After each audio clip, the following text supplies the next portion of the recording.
Hey fellow canopreneurs, this week's show is brought to you by HMO Plus. Let professional growers build and install your in-home growing system for all your growing needs. Visit them at www.hmoplus.com. That's HMOPLUSS.com. Now on to the show.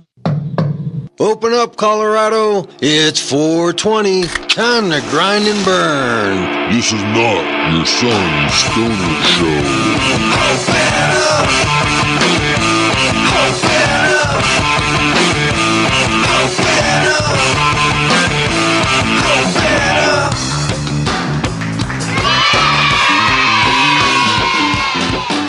Welcome back to the Cannabis Community Project. I am Brainstorm, bringing you your weekly podcast from the CCP studios high up in Denver, Colorado.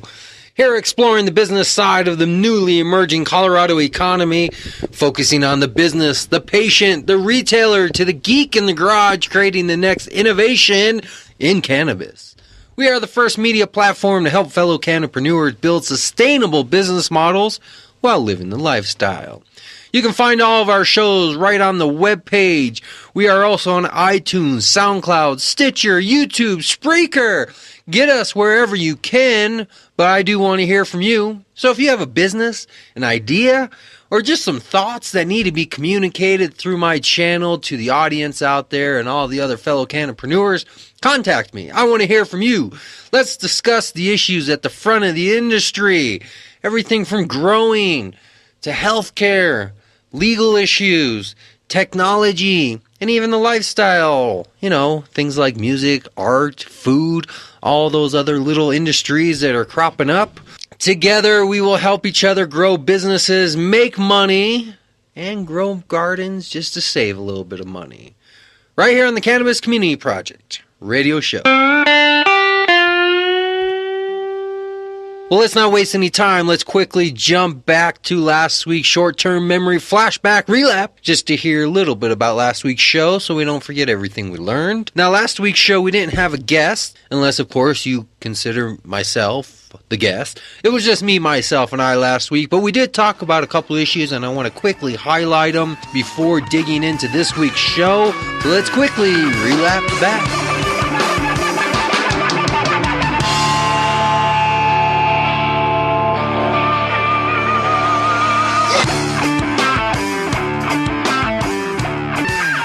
Is that we're basing our whole business model here on a radio show, a podcast technically, and there's people out there, these patent trolls, that have bought up what they believe to be the rights of podcasting technology. And they've been extracting money from people for doing things like podcasting. Now, if you know anything about podcasting, this is literally something anybody can do if you have a computer and an internet connection. It's not like a radio show where you have to acquire a license and you're bound by certain FCC regulations and you're working within the airwaves. You're on the internet, a supposed free medium that allows anybody to empower themselves. And these patent trolls are basically saying they own the right to podcast, to syndicate and sync up recordings. So if you're listening to me on wherever you're listening, whether it's from my webpage or Spreaker, iTunes, or SoundCloud, wherever you're listening to me on, you're listening in some type of podcast form. So what these patent trolls have the right to do is sue you or try to make you pay them. Well, Adam Carolla, being one of the largest podcasts and most popular, is standing up against them and is putting up over $1 million in legal fees to fight this battle. So we supported him. As a show, we donated money, and you can find it at fundanything.com/patent troll, and you can donate any amount of money from $5 all the way on up. Litigation is so expensive, but he's going to pull that together on our behalf, and he's going to go to battle, and he's going to win, and that will set the precedent for all of us to continue to do what we're doing. So I'm going to play you just his crowdfunding campaign video so you can hear what it's all about. Take a listen. Hi, I'm small business owner Adam Carolla. I'm standing in my studio. I built this studio. Unfortunately, there are guys called patent trolls. They buy up patents and then they use them to get money out of businesses. Well, normally people settle up with these guys because it's so expensive to fight these guys in court. Well, guess what? Here's my plan. We all band together, all the podcasts, because remember, if I go down, well, then your favorite podcast is going down next, and we're going to all fall like dominoes. But if we all unify and stand and fight together, we can beat the trolls. And we can't do it alone. We need your support. Go to fundanything.com/patent troll. Let's smash the trolls.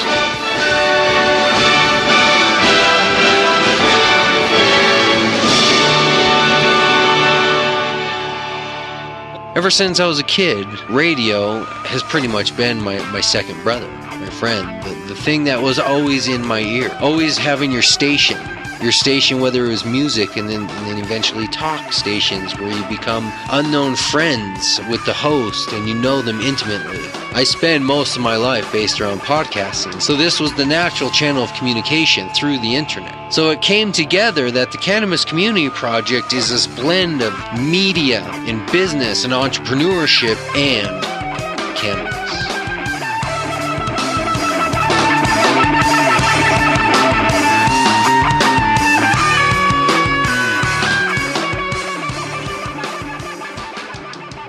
Do you remember that one? Did you hear it?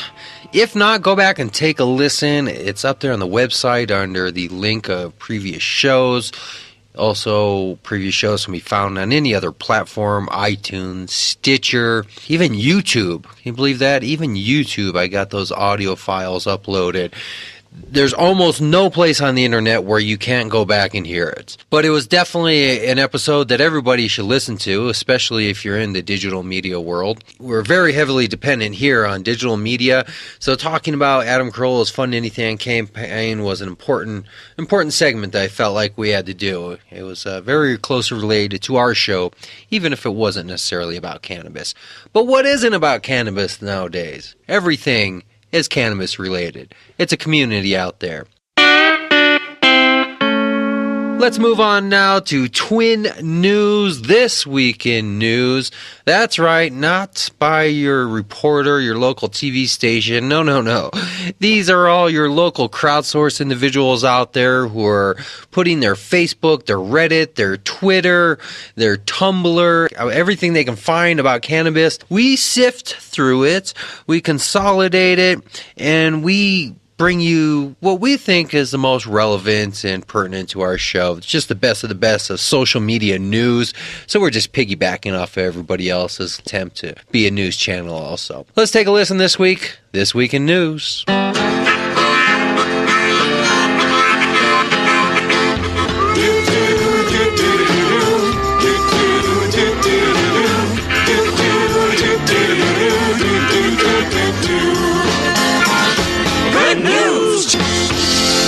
Here we go. First up, we have United Cannabis Worker sharing Marijuana Policy Project's photo with a statement by Michelle Mulkin. This is a great story talking about her personal experience with legalized marijuana in Colorado. She has a quote that says, "Legalized marijuana entrepreneurs are just like any other entrepreneurs, securing capital, paying taxes, complying with a thicket of regulations, taking risks, improving goods, and providing goods and services that ordinary people want and need."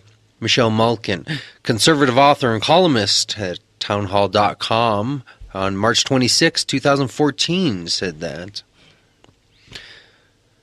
Marijuana Policy Project also posting on their own. A new poll out today shows that Delaware voters want to end marijuana prohibition. Wow, 51%. A majority of Delaware voters support making marijuana legal for adults and regulating and taxing it like alcohol. Well, there you go, Colorado. The rest are falling like dominoes, as we all knew they would, which is what the fear of the opposition was in the first place, but unwarranted fear. Do not fear, my friends. It's all going to be okay. Cannabis over alcohol added a new photo. 100,000 inmates will be released from marijuana charges in Italy, showing a photo of an overcrowded jail cell with individuals that are there for nothing more than nonviolent drug offenses. The private prison system is crumbling, and marijuana legalization is going to be at the forefront of taking out two of the biggest cartels: the prison system, the private prison system, and the actual drug cartels. So, two birds with one stone. Moms for Marijuana International sharing a post to join New Yorkers against prohibition. The state of New York now. I mean, California and New York really do hold the biggest percentage, along with like Florida and maybe Texas, the biggest percentage of the population in the country. So if we can get these pillar states to really get in line with what's right, it's just going to be a matter of quicksand before the rest of the country finally gets in line. Anti-drug group concedes that marijuana legalization is happening in America. Wow. The CEO of Partnership at drugfree.org, best known for its 1980s campaign, Your Brain on Drugs. Remember the campaigns? The egg thing, taking the frying pan, the sledgehammer, and smashing it against the egg, or the frying of the egg in the pan, one of those two. See, this is the kind of nonsense that money in the millions of dollars is being spent on just ridiculous advertising and propaganda, when that money could have been invested back into real education of getting people jobs or educating people to become better individuals who are more creative and entrepreneurial. Money that could have been invested into securing loans for people to buy their first home and obtain vehicles so they can have security in where they live and how they travel so they can pursue their jobs. Money that could have been put into healthcare, of keeping people actually healthy rather than prevent them from consuming something that has no health risk to it. All sorts of what ifs. But the news needs to be out there so we can start to see what's happening and make these decisions. Just like another photo being posted by naturalnews.com showing a photo from 1916 with a quote saying, in 1916, the U.S. government predicted that by the 1940s, all paper would come from hemp, and that no more trees would need to be cut down. Government studies reported that 1 acre of hemp equals 4.1 acres of trees. A quote from the Department of Agricultural. Wow. I mean, we all know this. Well, maybe we don't. Maybe I and you, because we're in this world, know this, but to the rest of the world, they just don't know their history. And because they don't know their history, they're unable to learn from it and see what's happening in today's term, why the world is what it is today. The world is what it is today because of our past, and our future will be because of our present. So let's not treat it like it's a magical mystery tour and we're just waiting to see what's going to happen next. We are in control here. Coalition for Cannabis Policy Reform via Drug Policy Alliance posting an article, Can Cannabis Supporters Swing an Election? Voters say they're more likely to turn out if marijuana is on the ballot. The chance to vote on marijuana could persuade some voters to show up on Election Day, according to George Washington University.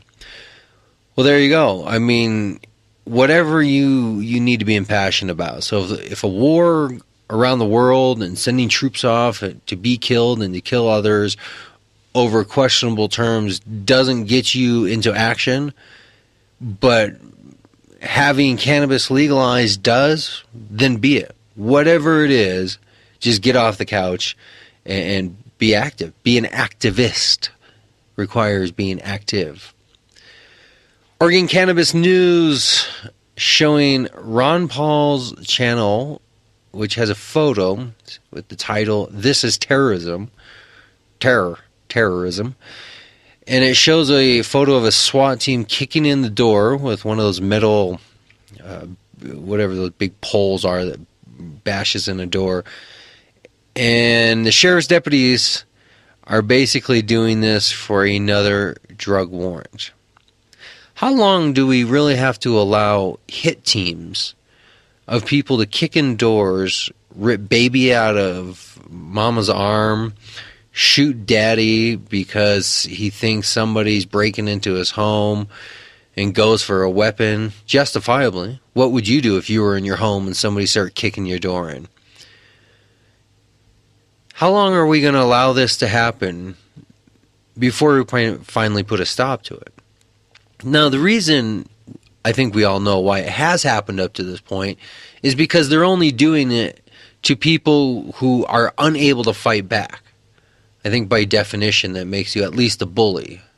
We'll determine if terrorism is the accurate depiction here, but it makes you at least a bully when you pick on those exclusively who cannot fight back. You see, they're not kicking in the doors to million-dollar mansions. These are the ones where you get the phone call and you get to come down on your own accord and turn yourself in. The doors that get kicked in, the property that's destroyed, the baby that's ripped out of the arms, the potential of death from being shot, these are happening in neighborhoods where people can barely afford the rent of the location they're living. They don't have lawyers. They don't have gated communities. So in a sense, bully may not be a terrorist, but they're definitely inflicting terror upon a specific group of people who are unable to fight back. And there is no argument that that's where the crime is. Because the crime of drug possession, drugs being bought and sold, is happening everywhere in America. Every town USA. The town that doesn't have drugs taking place, whether it's in the form of prescriptions being legally overconsumed or illegally consumed, whether it's alcohol being overindulged, causing other crimes and accidents, whether it is marijuana being smoked or even cocaine and heroin, whatever being used. What's really going on is that there's a overpaid police department. Because if you have the time and the money to kick in doors for these reasons, then obviously you're overstaffed. Because all the other crimes that are happening, where there's actually victims directly being in the line of fire, whether they're violent crimes or whether they're crimes of institution, theft and robbery of our financial wealth, there are actual victims. But when you spend the time and money and energy in pure rage and hate to kick in the door of somebody for simply possession only, there's a whole new level of psychotic behavior happening there. Terrorism? I don't know. But you're at least a bully. That's all the news you need to know this week. And that was the news. Everything you need to know this week, all cannabis related. Hey, cannapreneurs. I just want to mention one of our sponsors. Dairy Berry's Recording Studio, located in Arvada, Colorado, is your local recording studio with affordable rates and will make your music, your show, or any audio you have sound great.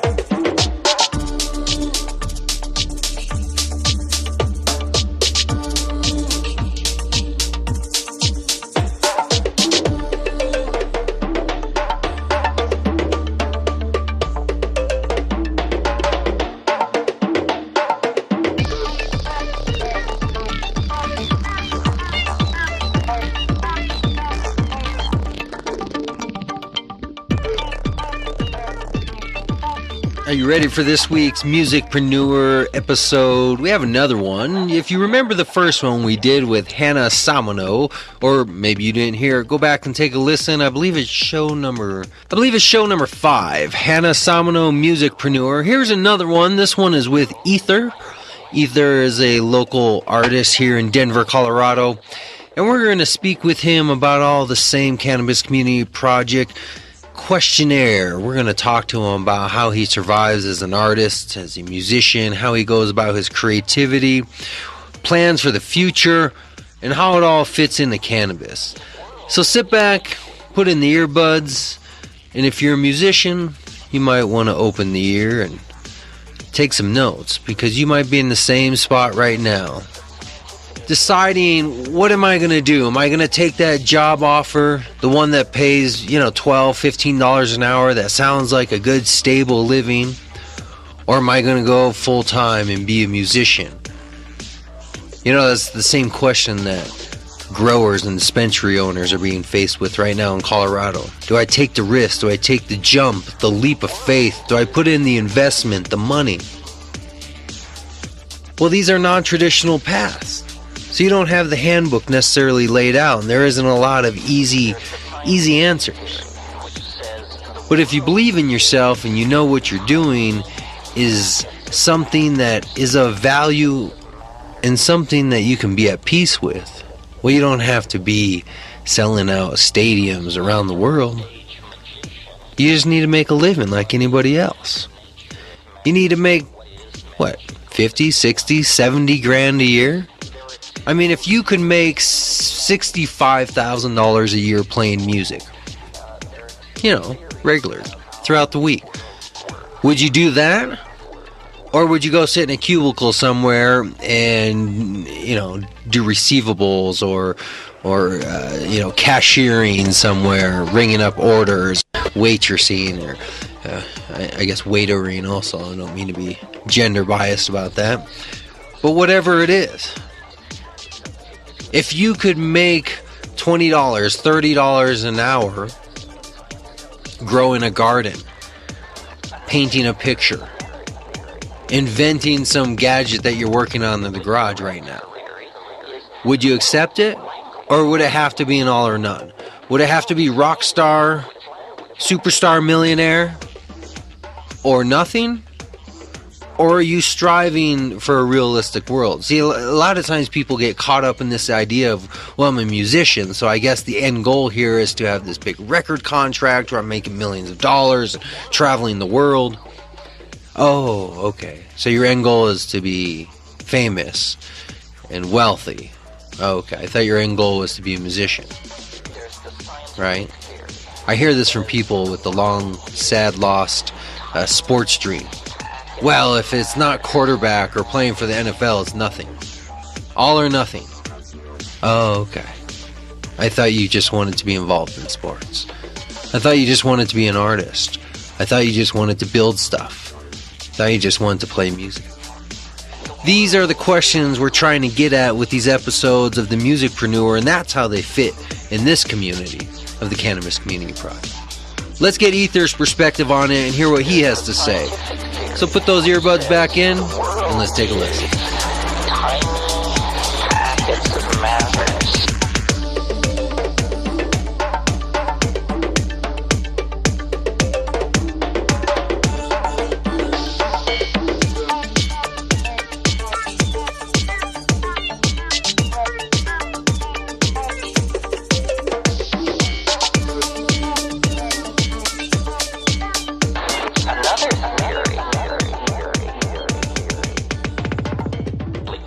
That's some Death Star from the homie. He's got his own thing going. Same thing.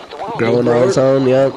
Everything out of the basement. Yeah, at this point, it's just about making shows and more or less kind of talking about the same thing. Talking about cannabis and all the lifestyle around it. Right. So the focus is really about business, the cannabis business. Right. But there's also the lifestyle around it, which is why I'm hitting up, musicians every week, because they're so closely related. They are. Not to say that musicians are out smoking pot and the majority of marijuana users, but just that it would be like if you were a show about alcohol or something else, you would go where there just might be a higher percentage of the clubs. Yeah, the clubs and the bars. In music, every show should have music. So my whole goal here is that if I meet with local musicians and we talk for a few minutes, I get to play your song on the air, but I get to play a song that's kind of unique rather than finding a song everybody knows, paying some royalty for it. Right.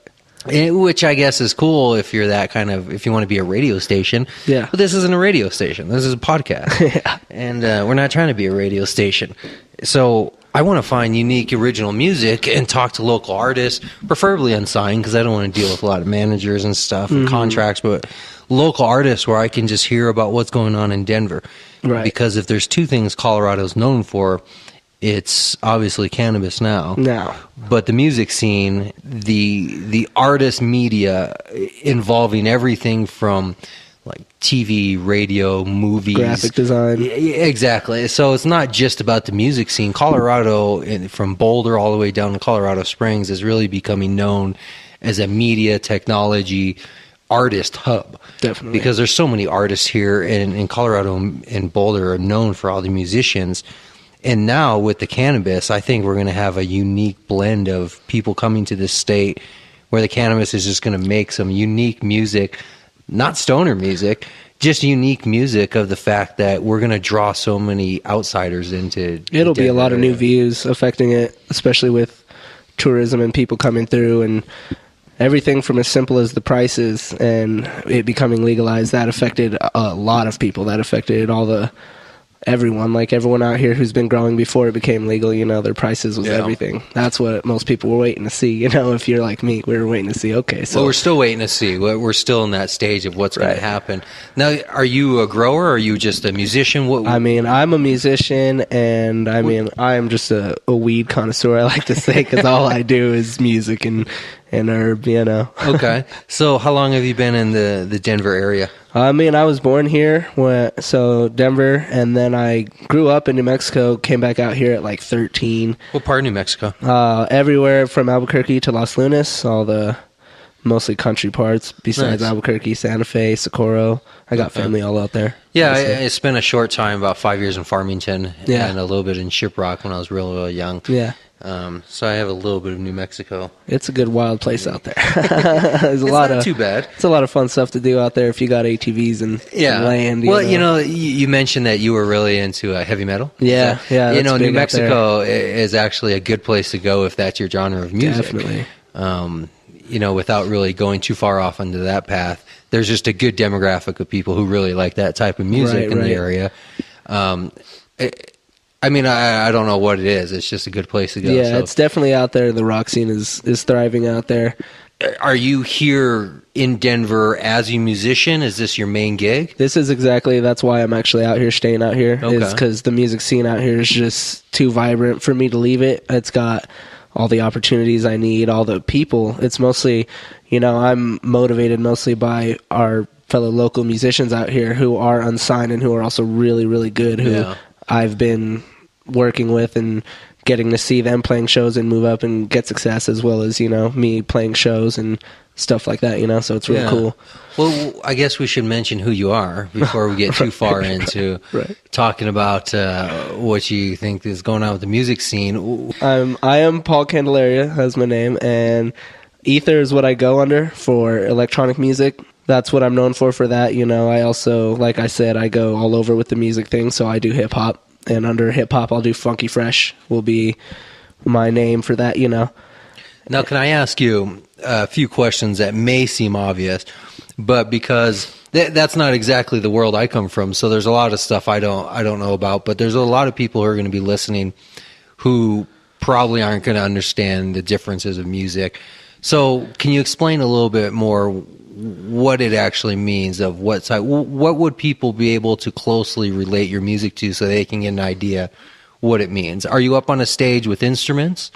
No, I'm not. I do most of my producing in the house, in the studio, just working from there with my keyboard and mics and all that to get all my stuff recorded. And then if I have it as preferred, I will play a live show with stems all broken down so I can target like specific drums or highs or synths, and I can have more of an involved mix instead of just mixing song to song, as in like the 1 and 2 turntables. Well, I know there's a lot of controversy with the whole idea of what is a DJ or who qualifies as a DJ. It's ridiculous. Can you give us a little bit of insight into what this means to be a DJ? meshing and spinning and all the different the vocabulary, I guess, people should know so we understand. Right. Yeah, I definitely get that a lot, and you see a lot of the confusion, especially out here in Colorado, since the electronic scene, I guess, has blown up a lot bigger than most places. I feel like the term DJ is getting tossed around and used wrong. Like, when I think of a DJ, I consider somebody who's on turntables and mixing two songs. He also is not a producer, so he's just like mixing for the audience, for the crowd.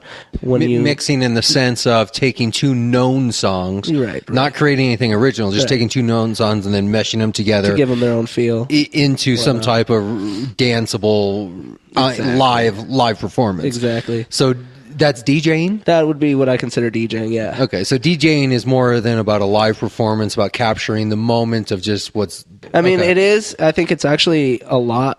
I mean, it's a lot about that, because for a DJ... And I came from that point. I started DJing too, so I know what it was like to play a show and not have any original music, and it's just really awesome to see people having fun while you're, doing a set and whatnot, And then the difference for me came when I was kind of just like over it, and I'm like, well, what now? I want to make this stuff. I want to be the one that they're playing the song, And that's where I feel the producer term is coined, and that's a big thing out here in Colorado lately is producer DJ battle. It's kind of stupid, but so by producer, you're saying you're producing original music? Yeah, you produce original music. Okay. Yeah, I do my best not to sample, but I mean, you can't help it when you get inspired by certain things, and you're just like, that would be really cool to throw in there. But I always like to talk about that with people because I think it's closely related to just this idea that the whole philosophy of this community I'm trying to build is based on, well, let's build a cannabis community that's about entrepreneurship and people finding unique and original ways to make revenue out of business. Right. And then at the same time, there's this idea, well, we're fundamentally all working then from the same product, right? So when you grow a plant, whether it be a hemp plant for industrial use or something for a recreational or medical use with high THC, we're still all working from the same plant. True. So if I take that plant and I break it down and I turn it into a T-shirt, now all of a sudden I have original claim of ownership, right? Right. So as a musician, we're kind of all taking that same base, like, okay, here's a chromatic set of notes and here's some chords and here's some ways you can get to those chords and arrange those notes differently. But there you go. Beyond that, now it's your job to go out and make it original, because if you sound like you're not original, then we're gonna come back and hang you, right? Nobody likes that. I don't get it, because I thought the world was moving into this new age of free information and all songs should be free and downloadable and technology should make everything free. But yet, even as musicians holding on to this idea of, well, free music, we still want it to be original and then take ownership. Yeah, exactly. It's kind of hypocritical, I guess. So maybe I'm not really going anywhere other than just ranting on that one. So how do you balance that? I mean, what's your backstory? Are you living on supports of family and friends? Do you have another job somewhere that you're keeping ends? How do you actually manage this artistic lifestyle and life? Glad you asked that, because that is one of the things I catch a lot of flack about. It's really funny because a lot of my friends who, the closer ones who know me so well, they know the reason I'm out here is I was involved in a car accident, hit by a drunk driver in New Mexico, sued them, got to close the bar down, get a bunch of money from them, and I got insurance through a structured settlement. So I'm able to afford monthly things, through a small check that comes every month. And then I also have a lot of support from my family. Well, I'm staying here with my uncle, as you see, and it's very nice. And but yeah, I get a lot of flack from a lot of friends. They're like, you don't work, you don't do anything. Like, what the hell? And then that's like, if you could only see the hours that I spend where all I do is just, it's like you said, there's no clocking in and out of this. This is for me. Creativity loves to hit me usually 2-3 in the morning. So that doesn't usually work with my jobs that I do have. Yet when I do, I'm working a steady one. I still have to do it. You know what I mean? And I like to, the best way I've found to dedicate full to creativity is to kind of have like a lot of side jobs. And like, cause honestly, it's huge. Like a 9 to 5 is one of the worst enemies of any creativity that you can have, because the lingering stress of the days, I can't stress that enough. I've put out albums when I was working, a 9 to 5, and it's just not as good as when I. You need to be able, as funny and maybe irritating to people as it sounds, you need to be able to sleep till noon, right, and stay up till 2, 3 in the morning. It's crazy, right? It may sound funny to some and very irritating to others, right. But going to bed, early to rise, does not make you creative, wealthy, and wise. Mm-mm. It makes you a good worker to go work your 40 hours and get your pension. Yep. But there's no creativity that's wanted. I like to call it droning. Droning, yeah. I mean, basically droning. Yeah. You're droning on and on. Yeah.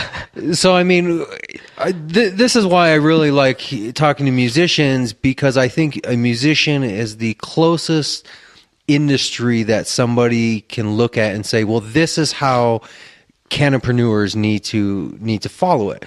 Don't follow canoprenneurship based on the business model of some tech startup in Silicon Valley. Follow the business model of the musician, of the painter, of the dancer, that person, because that's the entrepreneur that's indulging the type of life that really allows somebody to pursue innovation and creativity. And when it comes to the cannabis industry, we don't need a tech giant startup. What we need are musicians and artists that are taking this thing that is so basic, it's just a plant, and turning it into the thousands of jobs and opportunities out there. Right. So I want people who are going to be in this industry and looking towards me or the show or anybody I interview as a guide to, well, how can I get involved as a canopreneur and quit my job at McDonald's? Mm-hmm. Join the community. Join the community and pursue a life like an artist. Right. Don't pursue a life like the banker, and don't pursue a life. You got to pursue it like an artist. They both have you also need similar a good roots. Right, very similar the music roots. and the herb are both things that bring people together. And you need the business side. You need that. Of course. You obviously need that dedication of working hard. But the difference is a creative doesn't work best by getting up early and going to bed early. But that doesn't mean they don't work 12, 15, 18-hour days. Yeah, exactly. When I work, I usually work in spurts where I'll go through 72-hour manic periods where I'll spend Wednesday through Sunday nonstop, sleeping just a few hours, and then I'll go for 2.5 weeks of maybe nothing. Right. And then it'll hit again where I'll do 2, 3, 4 days straight of just working, completely building a website, completely putting something nonstop until it's done. Right. And then I'll stop. Week 2, 3. It's because I mean, like I said, those creative juices, they don't clock in and out, Well, I mean, could you imagine trying to do anything in life like how you would do it at a job, in the sense of constantly being on a clock and constantly evaluating money to time? But how many hours do you think you can clock, in the sense of, if you take the money at the end of the month or the end of the year that you have in the bank, how many of those dollars can you match up to the hours that you put in? Oh, that's so sad. I can actually, due to all my side jobs, I put in about, I would consider easy over 40 a week just on music. Like, that's all unpaid for, though, From editing, producing. Oh yeah. Just the technical just production in the studio. part. I mean, honestly, it'll take me maybe a day or 2 to 3 to finish a song usually, and it takes me about a week to sit there and master and mix and all that down. So the creative part is actually sometimes the easier part. It's usually the technical part that you'll keep you up on throughout the nights and cutting and editing, really, That's true. That's equivalent to, let's say, like a venture capitalist that's hearing ideas all day long from individuals, right? There's going to be some people who are very good at coming up with ideas, right, but they're horrible at implementing those ideas. Yeah. Well, a musician, in a sense, and I'm similar, where, like, I can pick up a guitar and kind of doodle around and be like, and I could probably do that for a couple hours. Right. But if I had to record that and then actually make something out of it, right. It becomes I'm already a pain in getting the stressed ass. just thinking about it. Right. It's, because the creation part is not necessarily the work. Yeah. That's what streams through you. Yeah, It's the taking that which came through you and molding it into something, because so the rest of the world can enjoy it too. Right. So they get your because point almost. Just because you're being creative doesn't mean it's going to sound good. Right. Yeah. I mean, it's funny because in my genre, there's a lot of opportunity. Like, I've been doing this for a few years, and there's this whole thing on do you do your own mix downs? Do you do your own masterings? Because a lot of producers will send their stuff off to other people, and it's like, I would like to learn it myself, because eventually you're going to have to do it yourself. And, Right. It's all that. It's all crazy. Like, and people don't think of that stuff. Like, they think I just sit there and like play on a keyboard and lay it out, and they have no idea. I'm like 10 hours up into the night of just moving things around and adjusting volume levels. I'm like, this isn't fun, guys. After a while, like, I feel like I have carpal tunnel syndrome on my mouse clicking hand. Right. From literally doing about 60 clicks per minute, about a click per second in the editing process, where you're just doing minute little, tiny things. Take this tiny little thing out here, move that, and you're just exactly. And then after a couple hours, you don't realize that your arms swollen and your hands twitching and your carpal tunnels for sure. Eyes are blurred in vision. Yep. I mean, these might be middle class problems. First world. They're first world producer problems, Colorado problems. But well, the only thing I want to really convey to people is that whatever your idea is, it doesn't matter. I mean, I don't care. Musician, non-musician, accountant, doesn't matter. Whatever your idea is just pursue it in a way that lets you be self-controlled, self-employed. But most people I know working minimum wage jobs don't have anything anyways. Yeah, exactly. So I don't really know what the brokest I've ever been is when I'm working 9 to 5, which is the most ironic thing of my life. Like, the brokest I've ever been is usually when I have a job. Well, I mean, if we let's just say here in Colorado there was, I don't know, 10,000 musicians, right? I don't know how many there are. Right. Who knows? Because who knows what classifies a musician? I guess those who are seeking to publicly perform and try to make money from it. Okay. Or not even publicly perform, just try to make money from music. From music. Let's just say 10,000. Okay. So if we had 10,000 individuals that right now, tomorrow morning, when they woke up, whatever minimum wage job they were working, they just called in and said, you know what, boss man, I think I'm just going to do this whole broke and poor thing on my own. Yeah. And you have a good day. And no hard feelings. Come support my show next Friday night. Right. Be there, front row.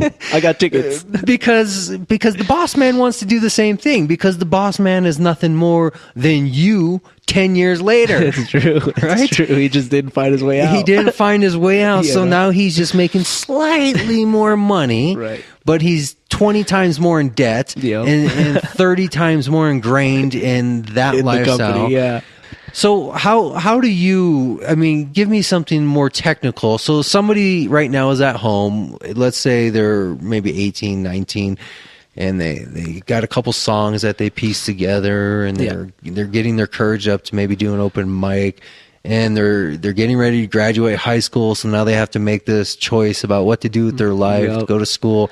What technical advice would you give somebody from just structuring a lifestyle that says, here's how you can be an artist, whether it's a musician or whatever, but also still live a stable life that allows you to not be on the street and homeless and starving?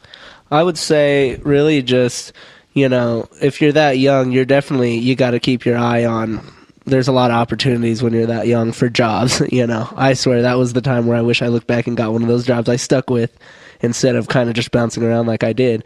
But another thing is that's also a time when I feel like a lot of kids live with their parents, so do not take advantage of all that time that you have where you don't have bills, you don't have this. And then another thing is if you're going to pursue the music thing, whether electronic music or anything else, just try to get in your scene. Your scene is the biggest thing out here. If you can get in your scene with the people, it's not even sometimes about the music you put out, but it's like the people, meeting the right people, because then when you do put out the right stuff, you might get the right show. So by scene, you're talking about your community, building your the community within the music scene of, maybe their genre of your music. demographic, those who are going to follow you and become your base, right? Your marketers, right. Those who will spread the word and talk about you. Want to be active, come to your shows. What is your demographic? What age group are you in? My demographic would probably be like 20 to 25. Okay, so you're between 20 and 25. 24. Give me the now and the then. When you were in high school, what was marijuana looked at by your peers? How was it used, abused, interacted with? And then take that up to your current, 6 some years later. Right now, right. What's the story? It's pretty funny because you look back on it. When I was in high school, about 16 all the way up and through 18, I have on my record of just Littleton, Colorado. I got like maybe 12 possession tickets and paraphernalias, right? And it's just super ironic the way where we've come from. And 6 years later, you fast forward. And now my government is making lots of money off of it. And I'm just thinking, you guys, it's kind of ironic how you guys put me in jail for selling this flower to my friends. And now you guys are millionaires over in one night. It's just very ironic, and I'm very happy still with where it's at. My family has never looked at it any different. My family's always used it recreationally, you could say. And they're just like me. They're like, when I don't have it, I might beat your ass. So let's just be happy we have it, okay? So, and we are, and, so, nothing's really changed as far as, like, my view on it, my family's view, but the government's view is what has changed since then, and that's what's changed everything, and it's kind of cool. I'm actually just happy for the ones that come in, the younger ones. At least they don't have to go through what I went through getting tickets for literally nothing. Well, when you were in high school, what percentage of your classmates smoked? Basically, I would say 80% of my friends. Okay, and you went to a Denver public high school? I went to Dakota Ridge, and I had a good amount of friends, I feel like. Now, just for those who aren't familiar with the area, Dakota Ridge. What is the area, the demographic, the type of school? This is Littleton, closer to the foothills, and I would say, it's funny because I come from New Mexico, so it's ironic to come here, and I was the minority out there, so it was huge to come here and be white, right. And then there's one black kid. So I always found that, kind of interesting. So, I would say that the demographic out here is mostly white. Littleton, most known for Columbine. Yeah. For outsiders from other states that are listening into Colorado, going, Colorado, Littleton, Columbine. Yeah. So Littleton is down south, wealthier part of town, definitely a whiter part of town demographically. More money. So you're saying the kids in these schools are not coming from inner cities and ghettos? No, these are just your normal kids who, honestly, a lot of them, most of the kids that I knew had really good grades. Most of them better than me. Despite getting high. Oh yeah, like there was never I saw changes within, like, I got high, I don't want to do this or that. It was almost like a lot of my friends, if they couldn't go smoke, they didn't want to come back to class. They were like, I'd rather just go home or something. I'm like, no. School's that bad. It was, like, I guess. That might have just been us used to self-medicating. I think kids have always smoked. I know I was smoking when I was 13, I think, for the first time, 7th grade. Right. So 7th grade was the first time I was exposed to it at 13. I think that's not I think that's pretty normal. I don't think that's out of the norm. Junior high. Me, I think more or less that's about the age. I was exposed to alcohol around 5th grade. Yeah, that's always usually younger, which is weird. Cigarettes around 4th grade. Right. And sugar around birth. So, the whole progression was in line. I love the order you put that in. I love it. It's cool that we're finally starting to come through and, at least our government's starting to open their eyes and see. Yeah, it's almost like, they've known all this for a long time. I think what it is for the past few years, they've just been trying to figure out a plan to make sure they get paid off of it when it comes out. So, you gotta at least be happy for the fact that we're progressing as a community, we're able to have opportunities like this where we can do this now, and we don't have to worry about getting rated or something, you know, or your show, you know, you could have people in there, and you don't have to worry about Jefferson County sitting out there with your with your clients, you know, waiting for them because they know the show's about weed and they're gonna bust them. Like, it's came a long way since that, you know. Well, it's a good place to be. I hope it doesn't attract too many people to the state. Yeah, we don't need overpopulation by all means. But if people do want to come here, they can come here and they can spend their money on some smoke, and then they can come down and spend their money on some music. Yeah. Where can people find you and hear your music if they want to? I'm mostly on SoundCloud. It's just a free online website, so you can find my stuff at www.soundcloud.com/etherbeats. So it's ETHERBEETZ. It's a really old, it's an old name. I've stuck with it, so it's kind of funny. What is the name from? The name it goes all the way back to where my start with this music all started. So I used to go to raves I used to be into metal, and I had all these friends who were younger, and they were like, yeah, come to these raves, try these drugs, like, you know, this is a cool scene. And I was always like, that's stupid, and a couple hot girls one day talked me into it, and I go to Caffeine in 06 and ended up doing Ether. It was, yeah. And then the way the rave names things goes when you're young and whatever, that stuck. And because of that, of me going to that rave, I started to listen to that music in general. And so there it started. Like, there it all started. And so when I started producing, I was like, well, might as well stick with it.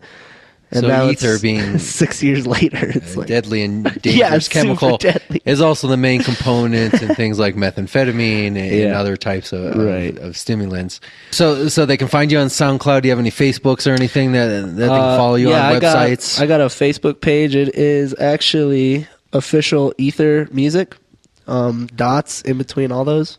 It's where I have all my music basically for free download, and you can check me out there. And yeah. How much are you paying for that SoundCloud? It's all free. That's but up to a limit, right? They limit your. Yeah. They limit me, so I'm very good at being cheap, and I know when to take stuff down and put stuff up. They give you a certain amount of time. Yeah. SoundCloud is pretty popular with musicians. SoundCloud is popular with many musicians. I think the biggest thing is because there's no commercials. It's free to start, so you have a lot of artists who otherwise wouldn't maybe have money but have a lot of skills that they want to show, can put their stuff on there for free. You can also control your downloads. It gives you a lot of control. Is SoundCloud basically taking over the MySpace for the music of where the hub of musicians are going to put their music and find each other? Yeah, I would say SoundCloud right now is pretty big. That's where it's at. Yeah. Cool. All right. Did we cover it all? I think we covered a good amount there. Talked about your music? The music. I might have to... you want to do another? You want to say something clearly? Let me see if it... Yeah, just say it clearly, and I'll piece it together. Let's give you some steak on the night.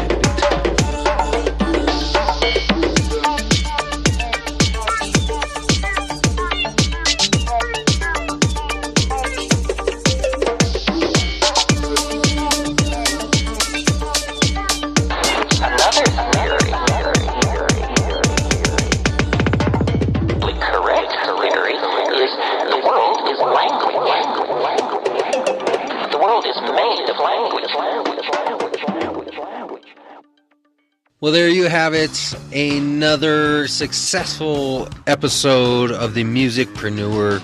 That was Ether. Find him on his Facebook. Find him on the SoundCloud. If you have a band, you have some music, you think you have a story that's similar that you'd like to tell, come on the Cannabis Community Project and give your side of the Musicpreneur. Contact me on the webpage or Facebook also. You can find it all under the same name, Cannabis Community Project, and CannabisCommunityProject.com. Next week, we're headed down to Colorado Springs. We're going to the Vape Lounge, the Speakeasy. We're going to talk to some patients down there. We're going to learn all about the business side of operating a smoking lounge. It's going to be a good week. Stick with us. Follow us up to the date on Facebook. You can also find us on Kush Common, where we need to be, Google Plus, and everywhere else. Make sure You come back every Saturday. Share it with a friend. See you next week. I'm honest now, baby. We're gonna honest. Be afraid, 'cause we're coming for you with all we got. Might not seem like much, but there's a lot of us.